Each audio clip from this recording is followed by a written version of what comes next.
sometimes busy for life. I have to say it's been an absolute pleasure again to be able to get Chrissie to, while she's in the UK, to come and pay us a visit and to do a couple of talks, mainly to, as she quite rightly says, she wants to put a bit back into sport, and because she doesn't compete in the UK and all those things, it's really nice that she gets back to come back to the UK for a few weeks a year.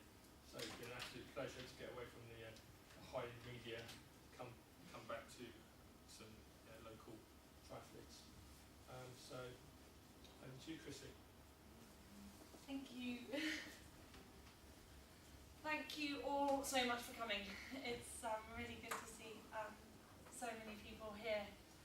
I was thinking about what to focus the talk on, and as I said to the group before, I think most of you know all about my background. There's a Wikipedia page that you can all refer to, which thankfully is quite accurate, and I haven't managed to get many skeletons out of my closet. So yeah, I mean, I think it's not a waste of time, but I think it would be a lot more useful if I went over kind of my training program, maybe some training mistakes I see people make, some tips that I could offer you guys, talk a little bit about gear, about nutrition, about injury prevention, 2008 season in Hawaii, and then go on to briefly discuss my plans for 2009 and beyond. Then you can bombard me with questions, and then I do signing and smiling for free. And I've got some freebies to give away. My sponsors have given me lots of stuff for me, and it's mostly women's small, so all the men will be really excited about wearing a nice bikini or something. Feel free to take it and claim that it's for your girlfriend, but we know otherwise. Anyway, this was just a couple of pictures of my time in the pool, which I just started putting because they're quite nice. World Age Group Championships. So this is really what I want to focus on for starters. The first thing I want to say about training is the best thing to do is to keep it simple. Keep it simple, keep it consistent, and most of all, enjoy it. And the last thing is incredibly important. If you don't love it, then you're not going to want to get up each day, whether you're an amateur or a pro. And luckily for me, I get paid to do a job I love. But yeah, I mean, as an age group or as a pro, you've really got to enjoy it. You've got to be aware that the training, whatever level you race at, has to be individualized. You're all unique, you've all got different backgrounds, different goals, different strengths, different weaknesses. What will work for your friend, your boyfriend, another family member, might not work for you. So you have to remember that and not blindly follow some kind of generic training plan, whether that be for Olympic distance or for Ironman. And that's very much the case for the team that I was in right up until a couple of weeks ago. Although most of us were Ironman athletes, we all trained very differently because we're very different people with different strengths and weaknesses. So even though we're all training, most of us for Hawaii, the program that we followed was tailored to us, and that's really key. 3 big mistakes that I see my friends as age groupers making is firstly excessive volume to the exclusion of quality. I think that there's an obsession with doing more and more and more and more, and thinking that's going to make you A, stronger, and B, faster, and it's going to give you neither. Single focus on 3 disciplines, so that's seeing yourself either as a swimmer or as a cyclist or a runner, and training, having a swim coach, having a bike coach, having a run coach, without realizing that or appreciating that you're triathletes and you need to train very differently than a cyclist, a swimmer, or a runner would. The last one is, I think it's an obsession with data. And I think that this is taking the joy away in some respects from training itself, but also more importantly, I think you lose a feel for your body.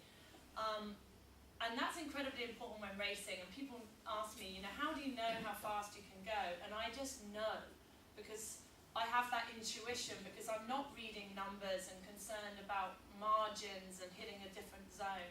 I just know what's easy, I know what's medium, and I know what's hard, I know what race pace is because I can feel it, and I've got that intuition that only comes from really training yourself to know your body, and I think that's incredibly important.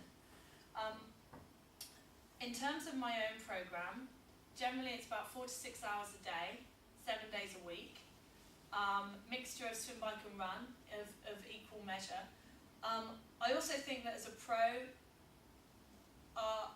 training is really 24/7. It's not only about the time that we're beasting ourselves and getting your heart rate above 150 and having your eyes popping out of your sockets. It's about what we eat, it's about how we rest, and it's definitely about how much we sleep. So really, all of that is part of training and is part of making us into a stronger athlete. So I think age groupers also have to remember that you're training when you're resting and you're training when you're eating. It's not just about the sessions that you do. As I said before, it's not just continuous aerobic sessions. We do steady, easy, really easy stuff. Heart in your throat, eyes popping out of your socket, hard as nails work, and then things in between. We do things like hill repeats, which give you a lot of strength. You get a big bang for your buck. You can do 45 minutes up and down a 1.5k hill on the bike, stick it in the big gear, get down on the aero bars, grind it up and up and up, also up and down, and that gives you an incredible amount of strength. And we do that quite a lot, and the same on the run. It's also important to do tempo race pace stuff where you dial in your race pace, and that just needs repetition, continuous repetition, and that's the key to dialing in your race pace and knowing that. Mine is 21, 25, 800s on the track, and I bang them out at a certain pace, and I'll do that maybe twice a week, and so it's just dialed in, and my kind of motor neurons know what it feels like, and my head knows what it feels like to do that kind of speed. So what I'm trying to say is essentially it's very mixed, it's very varied, and we do a lot of speed work as well as the longer, steadier stuff. I think the key to making me a stronger runner is my biking. And some people don't think that. They email me, Chrissie, how do I get faster in the marathon? And it's not all down to the run sessions that you do. It's down to the biking that you do. And you've got to remember that. Like, your bike setup and your bike training will affect your running. So you've got to see the three as being very, very interconnected. I'm also asked a lot about strength and conditioning, and do we do strength and conditioning work? There's a place for strength and conditioning, especially or only if it's targeted. You don't just want to be going to the gym, lifting a few weights and hoping that's going to make you stronger and faster. It's not, and it's probably going to be detrimental, and it's going to be a waste of time, of which you guys don't have much.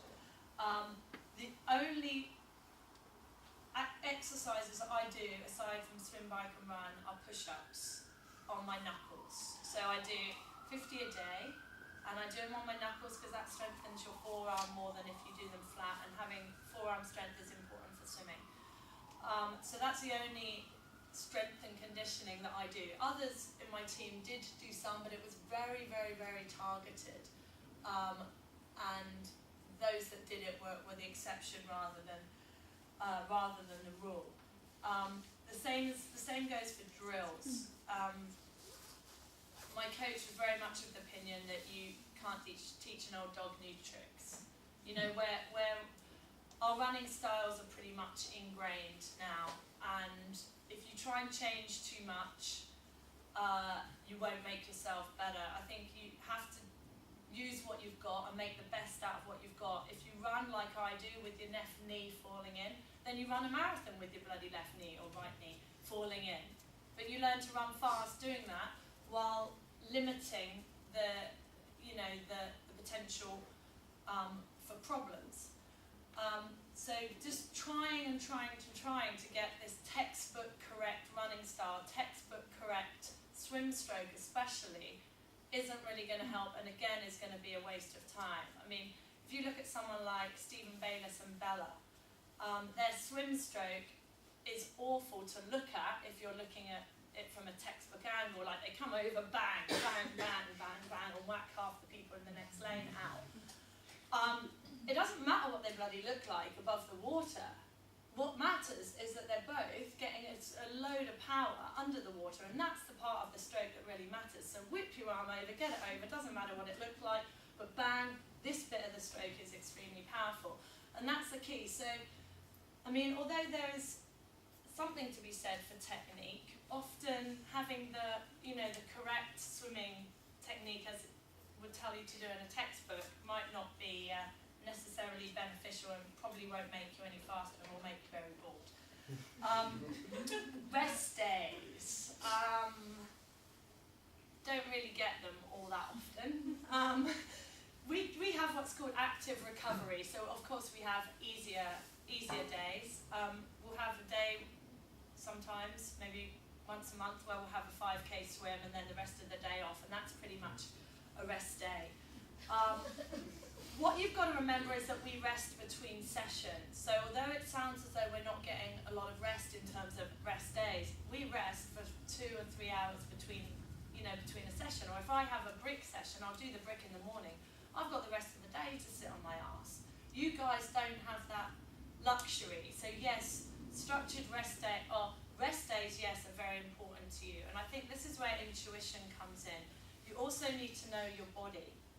So you've got to know when you need a rest and be able to respond to that and be able to react to that. I had a coach when I walk on poolside could look at me and know when I needed a rest just by looking at me. Some of you guys don't have that luxury, so you have to know your body, and that's also why heart rate data and things like that might not tell you what you need to know. So yes, it is important to take rest days, and it's to take them when you need them, and to take 2 days if need be, and see that as part of your training, and not as copping out or being a wimp or whatever like I used to. It's not always about just making the kind of logbook happy. In terms of the annual program, I haven't got that much experience to speak of really, but I train 11 months of the year, November or post Hawaii being my 1 month off, as it were. This last month I've done little training and very little structured training. I'd probably do an hour or so a day, which for me is not a lot. A lot of cross training, so I've done mountain biking, I've gone hiking, I've just done things that I really enjoy. I've had late nights, late mornings, I've gone out for meals, I've been drinking with my friends, I've done everything that I really enjoy doing, and that's so important, and I don't feel guilty about it, because it'll make me come back even stronger next year. So what I'm trying to say is you do need downtime, you need to relax, and you need to do the things outside of triathlon that you really enjoy, because it'll make you come back stronger. December and January I'll be building up. There won't be too much speed work in there. And then from February onwards, the training won't really change that much, all the way through until Hawaii. My training in March and April looked much the same as it did in August, except my split times were getting faster, say in the pool and on the track and things like that.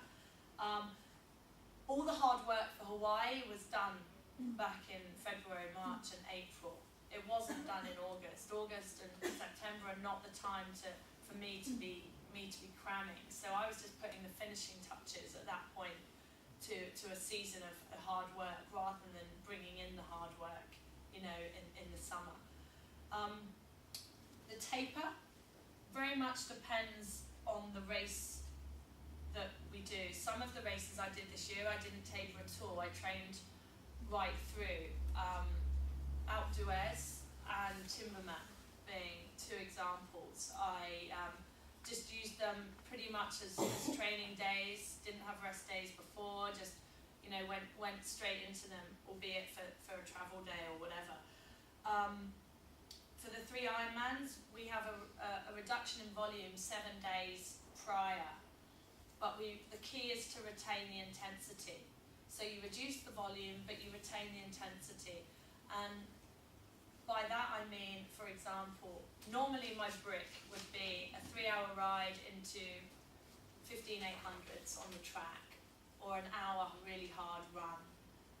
what I do 3 days before an Ironman is a 2-hour ride, relatively steady, and then 5 800s. So I'd do the 800s really hard, but there'd only be 5 of them. So I'm retaining the intensity but not doing the volume. And that's, that happens the week before. We get a rest day, the penultimate day, so the day before the race, and then the day before the race, we do touch-ups, which are 30 minutes of each swim and run, and then an hour easy bike, just to keep us ticking over. Recovery from races is very important, and what's key for us is not to stop training. So you'll often hear on the forums or whatever, oh, Chrissie Wellington, she was out doing a 30-minute jog after Ironman Frankfurt or whatever. Yes, I was, because that's how I recover. It was very steady, very easy, and it gets the blood flowing, and that's what's key, especially after a longer race, to get the blood into your muscles so that they can repair. The key is not to go over a certain time. So in the week after an Ironman race, we stick to 30 minutes in the swim, 30 minutes run, and maybe an hour or so on the bike. And the sessions don't really go over that. So although our heart rate, we might do some intensity, the length of the sessions is not enough to compromise our immune system, which really kicks in, or is compromised after a certain time. So that's quite important. So they're shorter sessions, they can be sharp, but they're not long. And that's quite important. So we take about a week after an Ironman, and then we're straight back into it. In terms of training venues, this year I was in Asia and Switzerland.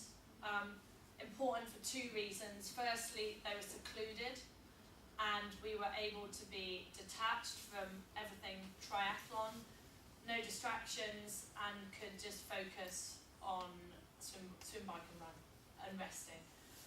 The other is, of course, the heat in Asia. They've heard me right. And the altitude in Switzerland. Both are incredibly important because they teach your body to adapt to the various pressures. So the heat, obviously, in Asia enables me to develop strategies for coping with Hawaii, and altitude is just a more difficult environment to train in, and if you can cope training at altitude, then you come down to ground level and you feel $1 million. Obviously, age groupers don't have that luxury. If you are going to race in a hot country, you can do what you can to acclimatise. Obviously, people don't have access to heat chambers. I know my friends at Birmingham do. There's one at the university there that they use, but generally not. But I'd go to the race as early as you possibly can to acclimatise. I'd have a holiday, training holiday in a hot country, if you can, similar climate to the one in which you're going to be racing in. You can do what you can to acclimatise, but I understand that for age groupers it's very difficult, and you've just got to make the best of what you've got.